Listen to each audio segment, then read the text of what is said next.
Thank you. In that song, you can hear the wind. It was a wind song. My people is the indigenous people of Sweden, Finland, Norway, and Russia. Sami people. But wherever I go all over the world, the wind and the sun will always follow my path, as we also called as the people of wind and the sun. And we live here. That is Sápmi, Sami land. My name is Sofia Jannok, and I'm from that land. And I just arrived this morning to Mumbai. Quite a contrast. The nice guy who picked us up, he said, "You know what? This is winter in Mumbai." I'm like, "Hey, you don't know anything about winter. That, my friend, is winter, minus 36 degrees." Have you seen the movie Avatar? You know that that big Hollywood production with spectacular 3D effects and blue people, signed James Cameron. However, I saw it last year, and it hit me like an arrow towards my chest. For those of you who haven't seen it, I can explain the plot. It's about the human race in a future where they have destroyed Mother Earth, emptied her of all resources, and now started to find other planets to invade. A big mining company finds valuable resources on a paradise planet full of life. So now they want to invade it. Problem is that on this planet there are already living others, inhabitants. Blue-skinned people are living there in perfect harmony with animals and nature. But the company shows no mercy. The natives have to be moved or destroyed. When I saw this movie, I cried throughout the whole story because it was so familiar. To me, it was like a painful documentary of present life, my life. This is how it is for my people, if not to say for all indigenous people all over the world. Some big companies, driven by people whose goal is money, invades our home, forces us to move, or simply gets rid of us. Whether you eliminate people by actually killing them or by killing the conditions to life in freedom, it pretty much makes the same harm. You can't live if you don't have enough oxygen to breathe. The difference between the movie and reality is that the movie has a happy ending. For those of you who haven't seen it and don't want to hear the end, I will now tell it, so you can just close your eyes. The movie ends with a mining company is forced back, and the planet remains unexploited. The natives can keep on live on their motherland happily ever after, like all the Hollywood productions end, with a love story, of course. But in reality, we are far from that. We have the same scenario in my land.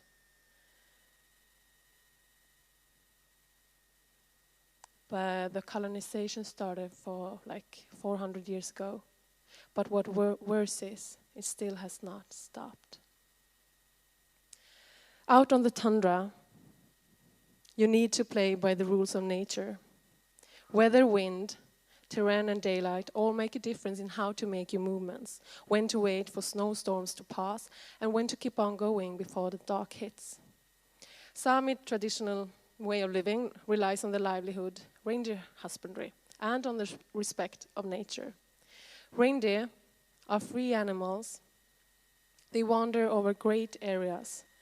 They know the way to go because they have always been wandering the same path. And we follow them. We go where reindeer goes. Our population is about 100,000 people. It could be more. It feels like we are more, but scientists have trouble counting us. Maybe because we are nomadic people, and nomadic people don't sit still, so it can be hard counting people that don't sit still.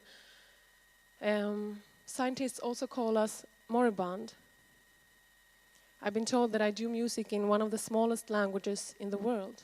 One day it will be so small that it disappears. But I laugh at these reports. Moribund? Come on. To me, we are very alive. And I'd like to keep it that way. Problem is, in a democracy, majority decides. Minorities have very little to come up with.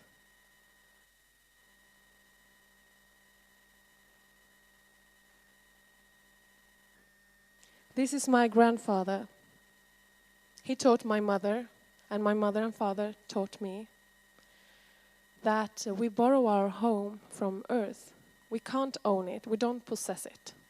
Since we only borrow it for the short time we will be staying here, we have to leave it the way it was when we first arrived. Because when we go, our children will need a home, and their children yet to come will need a home. Every decision we make, we have to think of the consequences of it, not only in the nearest decade, but at least 4 generations ahead, at least 200 years forward. As we all know, this way of thinking is not the only way. It seemed that Samiland, where my people have been living in like forever, is a very rich area. People of government started to come. They put up flags, they drew borders right across our land. They cut down hectares of woods. They drowned our home with water. They dug big wounds in the mountains. They forced us to move, to make room for others. They showed no respect, neither to nature nor to the people living there.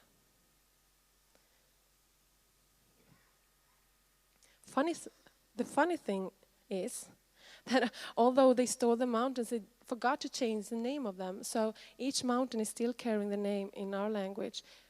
Even the mines do. The rivers are still singing in Sami. So we have not given up, nor have the land. Just before coming here to Mumbai, a friend told me with tears in his eye corner, he was devastated. He said, now they are coming. A mining company has got permission from the Swedish government to destroy the winter pastures of my friend's reindeer society. They will dig for copper and they start this February. The planned mine will cut the reindeer's natural path and destroy a huge area of untouched land. This can mean the end for this reindeer society and more, even more. And this is the consequences of one single mine. There are 5 more in the same area, and 20 more are waiting for prospecting. Above the mine, there is always another industry.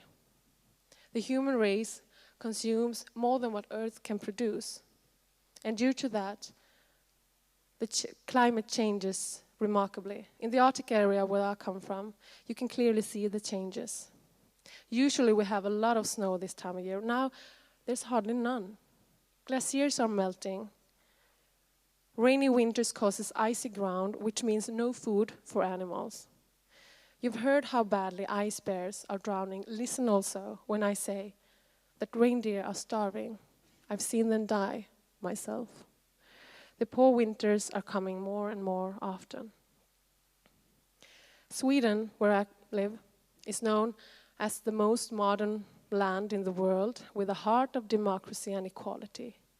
Why on earth is it that the issue of the indigenous people's rights in the same land is under investigation for the last 20 years or more? If we really are moribund, when will the government start respecting us, when we are already gone? I don't want my children to read about me in a museum. I think it's moving way too slowly. I'd like to see a change before I leave this earth. And I'm not the only one. We might be few, but we are young and we are proud. And together with all the indigenous people around the world, we are many. So what we need is for people to know about our existence. So I decided to try making a difference. I started a foundation which carries the name of my home tundra, Arvas. Arvas Foundation is to work on to increase the knowledge about us, to work on the indigenous people's rights, and on the respect of Mother Earth, no matter where we come from. I dream of a world where Earth is as beautiful as nature can be. I dream of a world where Sami people and all our sisters and brothers all around the world are free and independent. I dream of a happy ending like the one in the movie Avatar.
Thank you.